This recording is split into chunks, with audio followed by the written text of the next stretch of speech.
वृंदावन जाएं तो कहाँ कहाँ जरूर जाएं? वृंदावन में बहुत जगह हैं। वृंदावन में यत्र प्रविष्टो सकलोपि जंतु आनंद सच्चिद घनताम उपैति, वृंदावन शतक कहता है। वृंदावन में कहाँ कहाँ जाए ये मत पूछो, वृंदावन पहुंच जाओ, बस प्रवेश मिल गया, बस हर क्षण, हर कण, हर वस्तु सब वहां पर श्रेष्ठ है। श्री राधा रानी के पग पग पे प्रयाग जा, सुनिएगा, आप एक पग भी वृंदावन में चलते हैं, एक पग चलने पर आपको प्रयागराज जाने का जो फल मिलना चाहिए वो एक पैर आगे बढ़ाने पर मिलता है। तो आप सोचो पूरे वृंदावन घूमोगे, कितने प्रयाग जाने का फल मिल गया।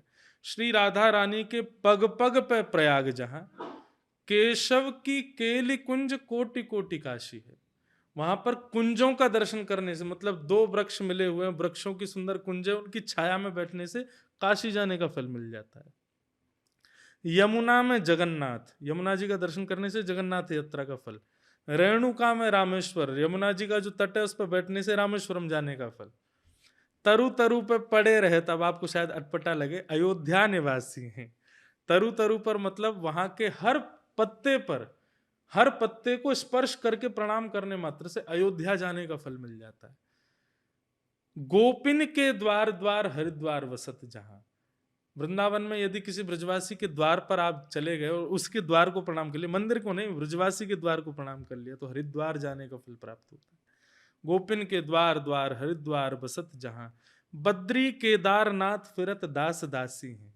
बद्री केदारनाथ जाने के फल तो बोले, बाकियों के तो फल बताए जा रहे हैं, बोले बद्री केदारनाथ के तो न जाने कितने फल असंख्य मिल जाएंगे वृंदावन पहुंचने मात्र से। स्वर्ग अपवर्ग लेकर करेंगे हम क्या, वृंदावन जाने का सबसे बड़ा मूल रूप क्या है कि स्वर्ग अपवर्ग की इच्छा नहीं होती। जान लो हमें, हम वृंदावन वासी हैं, ये वृंदावन का महत्व है। तो वृंदावन में कहाँ कहाँ जाएं ये एक विस्तृत भाव हो जाता है, पर वृंदावन आप पहुंच गए तो ना जाने आप कितनी जगह घूम रहे हो, कितने तीर्थ हो रहे हैं, कितने पुण्य हो रहे हैं, उसका कोई गणना ही नहीं है। उसकी कोई उपमाई कहाँ तक कहें, उसका वर्णन अद्भुत है। पर हमारे वृंदावन में मैंने कहा 5 पंचायत हैं।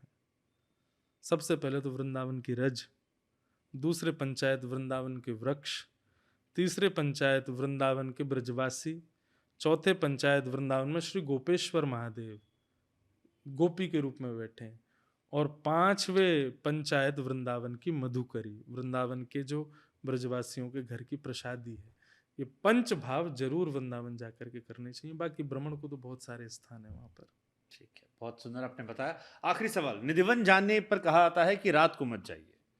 बड़ी, आप निधिवन पहुंचिए, हर आदमी किस्से कहानियां सुनाता है श्री कृष्ण जी की लीलाओं को लेकर। कई लोग उस पर भी संदेह खूब करते हैं, सोशल मीडिया पर डालते रहते हैं कि एक रात खोल के सच दिखा देना चाहिए। कई सारी कहानियां आती हैं सनसनी निधिवन, हाँ निधिवन को लेकर, क्योंकि घर भी बहुत सारे अगल बगल हैं, वहाँ पेड़ सारे जमीन की तरफ झुके हुए हैं।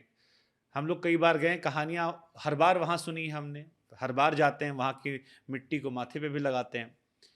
निधिवन की क्या भावना है, क्या सच्चाई है, क्या कहानी है? वृंदावन संपूर्ण ही निधिवन राज है, वो पूरा वन ही है, उसका नाम ही वृंदावन। वृंदावन में एक स्थान है निधिवन, जहां पर भगवान बांके बिहारी लाल प्रकट हुए। उस स्थान पर कहते हैं कि रात्रि में ठाकुर जी रास विहार करते हैं, वृक्ष जो हैं सब गोपी बन जाते हैं, सब लीला करते हैं। ठाकुर जी केवल रात्रि में वहीं नहीं, पूरे वृंदावन में रास विहार करते हैं। बस उस स्थान को एक विशेष महत्व दे दिया गया, क्योंकि वहां पर कभी किसी को अनुभव हुआ होगा, और अनुभव के माध्यम से अगले दिन वो थोड़ी विचित्र अवस्था में मिला, तो लोगों ने सोचा कि शायद ठाकुर जी यही करते हैं। पर ऐसा नहीं है। आप वृंदावन में कहीं चले जाएं, पूरे वृंदावन, मेरे मेरे मेरे साथ एक प्रत्यक्ष, मेरे साथ तो नहीं घटा, पर मेरे एक जानकार हैं, बिहारी जी के गोस्वामी हैं, उन्होंने कहा, बोले, मैंने उनसे यही प्रश्न किया, मैं निधिवन में, बोले निधिवन की कहा बात करे लाला, तो रात में 3:30 बजे यमुना जी के किनारे घूम जाइयो, तो कोई अनुभव हो जाएगा कि श्री किशोरी जी ठाकुर जी दोनों यहीं कहीं विचरण कर रहे हैं।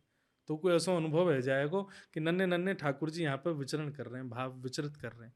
तो निधिवन को लोगों ने इसलिए ज़्यादा उसका प्रधानता कर दी, क्योंकि वहाँ किसी वैष्णव को स्पेसिफिक उस स्थान पर भगवत अनुभव हुआ था। पर निश्चित, और फिर उसको हर रोज का नाम दे दिया गया। हाँ, पर वृंदावन में हर कण, हर स्थिति, हर कोने में ये अनुभव किसी को भी हो सकता है। जी उसकी शुद्धता, पवित्रता और विशिष्टता इतनी होनी चाहिए। अब लोग सोचते हैं कि निधिवन में रात में कुछ होता है, उसको देखने से सुबह अंधे हो जाएंगे, बहरे हो जाएंगे, डर के मारे कोई जाता भी नहीं। अंधे हो जाएं, बहरे हो जाएं, पागल हो जाएं तो जाएं भी क्यों? जाइए, एक बार जाके वहाँ देखिए।